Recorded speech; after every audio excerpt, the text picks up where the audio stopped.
తాకట్లో ఉన్న మీ బంగారాన్ని విడిపించి ఆ రోజు ఆన్లైన్ రేటుకి కొంటాం. Sharma gold company. నమస్కారం, సుమన్ టీవీకి స్వాగతం. నేను మానస. ఈ రోజు మనతో పాటు ఉన్నారు ప్రముఖ ఆధ్యాత్మికవేత్త, ఎనర్జీ వాస్తు స్పెషలిస్ట్, శ్రీ విద్య ఉపాసకులు శ్రీమతి జయప్రద గారు. వారితో మాట్లాడదాం. సెప్టెంబర్ మాసానికి సంబంధించిన ద్వాదశ రాశుల యొక్క మాస ఫలితాలు ఏ విధంగా ఉన్నాయనే విషయాలు తెలుసుకుందాం. అమ్మా నమస్కారం. అమ్మా నమస్తే అమ్మా, శ్రీమాత్రే నమః.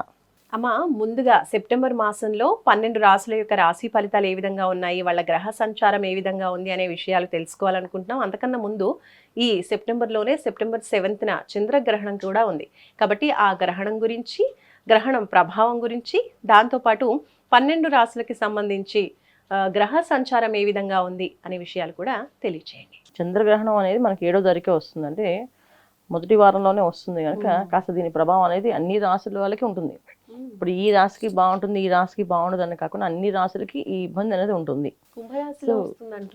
కుంభరాశిలో వస్తుంది. ఈ గ్రహణం యొక్క విశేషం ఏంటంటే ఏ రాశికి బాగుంటుంది, ఏ నక్షత్రం బాగుంటుంది. గ్రహణం అనేది ఏంటంటే మన పూర్వీకుల్లో కానీ మన వేదాల్లో కానీ చెప్పింది ఏంటంటే, గ్రహణం అంటే మనం అపవిత్రం అవుతాము, పవిత్రంగా ఉండాలి అంటే మనం కొంచెం అశౌచాన్ని పాటించాలి. అశౌచాన్ని పాటించాలి అంటే మనం ఏంటంటే కొంచెం మైలు పడతాం, మళ్ళీ స్నానం చేసుకుని మళ్ళీ మొదలు పెడాలి. అంటే పట్టు విడుపు ఈ స్థానాలు అనేది కంపల్సరీ చెప్తాను. ఇది మన శాస్త్రాల్లో. సో ఈ సమయంలో దేవతా అభిషేకాలు కానీ, పూజలు కానీ, తర్వాత దేవాలయాలు కానీ అన్ని కూడా మూసివేసి పెడతాం. అవన్నీ కూడా ఏంటంటే మన వేదాల పుస్తకాలు ఏం చెప్పారంటే ఇవి చేయకూడదు అని చెప్పారు. మనం దాన్ని ఆచరిస్తున్నాం. అలాగే ఆచరిస్తున్నప్పుడు ఇది ఎవరెవరి నక్షత్రమే పడుతుంది, ఏ రాశిమే పడుతుంది అనేది మన రాశి ఫలాలు చూసుకుంటే ఖచ్చితంగా అన్ని రాశుల మీద ఈ ఇబ్బంది ఉంటుంది. అయితే ఒక్కొక్క రాశికి 100% ఉంటే ఇంకో రాశికి 90%, ఇంకో రాశికి 80%, ఇంకో రాశికి 70%, అలా అలా పర్సంటేజ్ వైజ్ తగ్గిపోతుంటుంది. సో మన పర్సంటేజ్ ఇవ్వగలవా అంటే అది మీకు చెప్తా వివరణ కూడా. ఎందుకంటే ఏ రాశికి ఎందుకు అంత 100% చెప్పాము అనేది కూడా చెప్తాను నేను. సో మీరు ఎవరు మార్కులు ఇస్తున్నారంటే అలా కాదు, కానీ మన పరిస్థితి ప్రభావం, దాని ఒక ఒత్తిడి ప్రభావం మన మీద ఎలా ఉంటుంది, ఆ ప్రభావం అందరూ అనుభవించవలసి ఉంటుంది. కనుక దాని జాగ్రత్తలు, పరిహారాలు మనం చేసుకుంటే బయటపడతాం, ఇబ్బంది లేదు. మన పెద్దవాళ్ళు ఏం చెప్పారంటే ఏ సమస్యకైనా పరిష్కారం ఉంది. సో ఆ పరిష్కారం మీరు ఆచరించి పాటిస్తే కనుక ఖచ్చితంగా బయటపడిపోతాం. సో పరిష్కారము మనం చేసుకునే మన చేతుల్లో ఉంది, కానీ చేసుకోవచ్చు. సో భయపడిన అవసరం లేదు.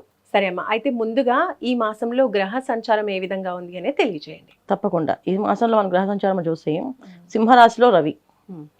సో రవి మనకి 17వ తారీఖు వరకు సింహరాశిలో ఉంటారు. తర్వాత సింహరాశిలోని బుధుడు 16వ తారీఖు వరకు ఉంటారు. అలాగే కేతు సింహరాశిలో ఉన్నారు, అది సంవత్సర కాలం ఇంకా ఉంది, టైము ఉంటారు. తర్వాత కుజుడు కన్యా రాశిలో ఉన్నారు, అది 13వ తారీఖు వరకు, తర్వాత మళ్ళీ మారుతారు. అలాగే శని భగవాన్ వక్రించి మీన రాశిలో ఉన్నాడు, కాస్త ప్రభావం వక్రించి ఉంది కనుక శని భగవాన్ ఒక ఎనర్జీస్ మన మీద పడతాయని నమ్మకం అయితే ఏం లేదు, తక్కువే ఉంటుంది ఆ ప్రభావం. ఓకే. అలాగే రాహు వచ్చేసి కుంభరాశిలో ఉన్నారు, గురువు మనకి మిథున రాశిలో ఉన్నారు. ఈ విధంగా గ్రహస్థితి గ్రహ గమనాలు ఇలా ఉంటే ఏ రాశి వాళ్ళకి ఎలాంటి పరిహారాలు చేసుకోవాలి, ఈ మాసంలో ఎలాంటి జాగ్రత్తలు తీసుకోవాలని మనం ఖచ్చితంగా తెలుసుకోవాలి. ఎందుకంటే ఫలితాల కంటే కూడా ప్రభావం ఎక్కువగా ఉంది కనుక దాని దగ్గర మనం పరిహారాలు చేసుకోవాలి. అమ్మా, ఈ సెప్టెంబర్ మాసంలో మీనరాశి వాళ్ళకి ఎలాంటి పరిస్థితులు కనిపిస్తున్నాయి, వాళ్ళ గ్రహస్థితి ఏ విధంగా ఉంది తెలియచేయండి. తప్పకుండా అన్న. మీనరాశి వాళ్ళకి ఈ గ్రహణం అనేది ఏర్పడుతుంది కనుక చంద్రగ్రహణం వీళ్ళకి 12వ స్థానంలో, వ్యయ స్థానంలో ఏర్పడుతుంది. అందువల్ల మీనరాశి వాళ్ళకి ఎలా ఉంది అనే దానికంటే కూడా ఖర్చులు అధికంగా ఉంటాయి ఈ మాసంలో. ఎందుకంటే గ్రహాలు కూడా అంత అనుకూలంగా లేరు. ఒక్క శుభగ్రహమైన శుక్రుడు ఒక 5వ స్థానంలో ఉండి వీళ్ళకి యోగ్యమైన అవకాశాలు ఉన్నాయి. ఏంటంటే కాస్త మంచి వాళ్ళతో మాట్లాడడం, చక్కగా మాట మృదువుగా రావడము, ఇంత ముందు కొంచెం పరుషంగా మాట్లాడినా ఇప్పుడు కొంచెం సాఫ్ట్గా మాట్లాడటము, సో ఎదుటి వాళ్ళకి అర్థం విధంగా చెప్పడము, అండ్ వాళ్ళని వీళ్ళని బాగా ఇష్టపడ్డము, అంటే మీరు చెప్పేది మాకు నచ్చిందండి, మేము దీన్ని ఈ విధంగా ఫాలో అవుతాం అనడము.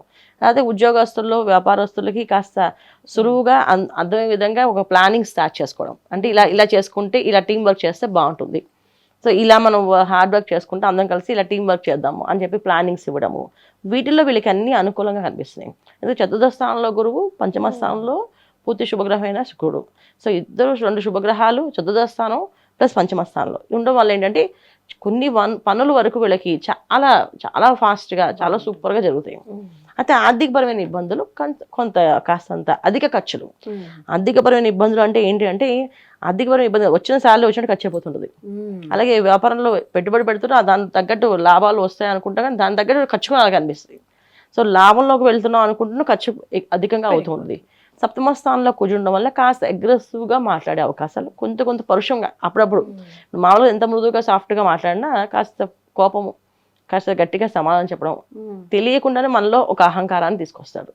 ఆ అహంకారం ఎలా ఉంటుంది అంటే మనకు తెలియకుండానే మనం ఎదుటి వాళ్ళని నాకు ఇంత ఉంది, నువ్వు నా ముందు ఎంత అని మాట్లాడేస్తాం. ఇలా మాట్లాడడం వల్ల ఎదురు కొంచెం బాధపడి ఆ ఒక బాధపడినందుకు ఆ దోషం మనకు తగులుతుందా, అలాంటి పరిస్థితులు ఇబ్బందులు ఎక్కువగా ఉన్నాయి. సో మీనరాశి వాళ్ళు ఈ మాసంలో ఏంటంటే ఎక్కువ దైవ నామస్మరణ చేసుకోవడం. ఎందుకంటే ఏ స్థానంలో గ్రహణం అనేది ఎప్పుడు కూడా కాస్తంత ఇబ్బంది పెట్టే సిచ్యువేషన్సే. అది మనం చెప్పుకోవడానికి వివరణ చేయడానికి బాగుండదు.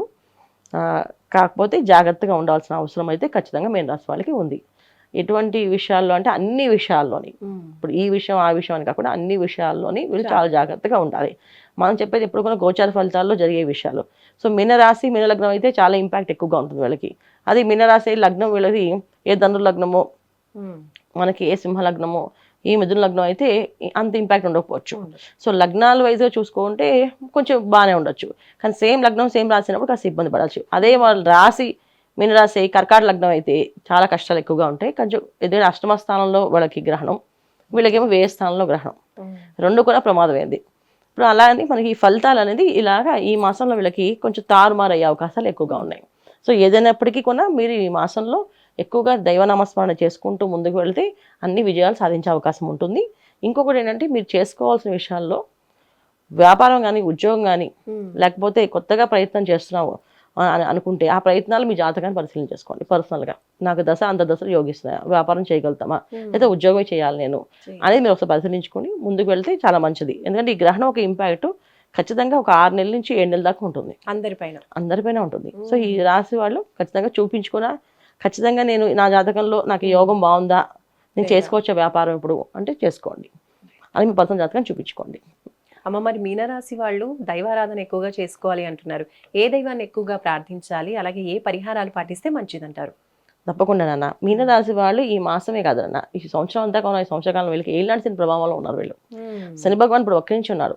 అంత మాత్రాన వీళ్ళకి ఫలితాలు కాస్త తారుమారుగా వస్తాయని కాదు. ఏళ్ళనాటి శని ప్రభావం ఒక ఫలితం అనేది ఉంటుంది వీళ్ళకి. కాకపోతే ఏంటంటే వీళ్ళు ఎక్కువగా చేసుకోవాల్సిన ఆరాధన ఏంటంటే కంటిన్యూగా శని భగవాన్ ఒక చేసిన పరిహారాలు చేసుకుంటూ ఉండాలి.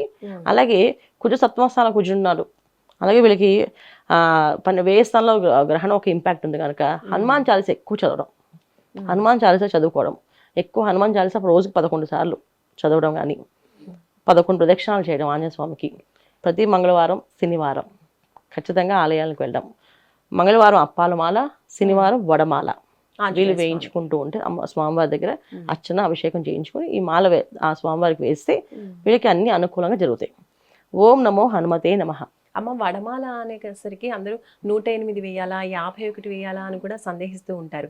ఎన్ని వడలతో వడమాల చేయాలంటారమ్మా? అలా అని కాదనన్న, అక్కడ మనకు ఉండే సౌకర్యం బట్టి. అంటే ఇక్కడ దేవాలయాల్లో కొంతమంది ఆంజనేయ స్వామి ఇంత స్వామి ఉంటారు. ఇప్పుడు ఆ స్వామికి 108 మాల అంటే మొత్తం కింద దాకా వస్తుంది కదా. అలాగా మనం ఆలయంలో మన పక్కన ఉన్న ఆలయం అంటే ఇప్పుడు మన ఇంట్లో వాళ్ళు మనం ఫస్ట్ గౌరవం ఇవ్వాలి. అలాగే మన ఇంటి పక్కన ఉన్న ఆలయానికి మనం గౌరవం ఇవ్వాలి. మన ఇంటి పక్కన ఆంజనేయ స్వామి ఉన్న చిన్న విగ్రహం, సో ఆయనకి వడమాల వేయాలనుకున్నాం, ఆయన విగ్రహానికి ఎంత పడుతుందో అన్ని వేసుకోవచ్చు, లెక్క కాదు.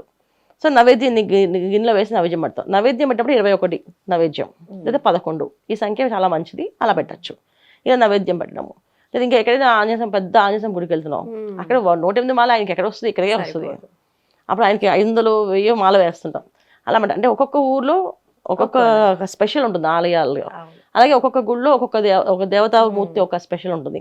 ఆ దేవతామూర్తి ఎలా ఉంది, అక్కడ ఏం వేస్తారు, అక్కడ ఎలా అలంకరణ ఇస్తారు స్వామివారికి తెలుసుకొని అలా చేయించాలి. ఖచ్చితంగా వీళ్ళైతే మనలో వడమాల వేయించాలి. ఇప్పుడు మాది ఇక్కడ కొన్ని దేవాలయాల్లో మాల వేయడం అవదండి అంటారు.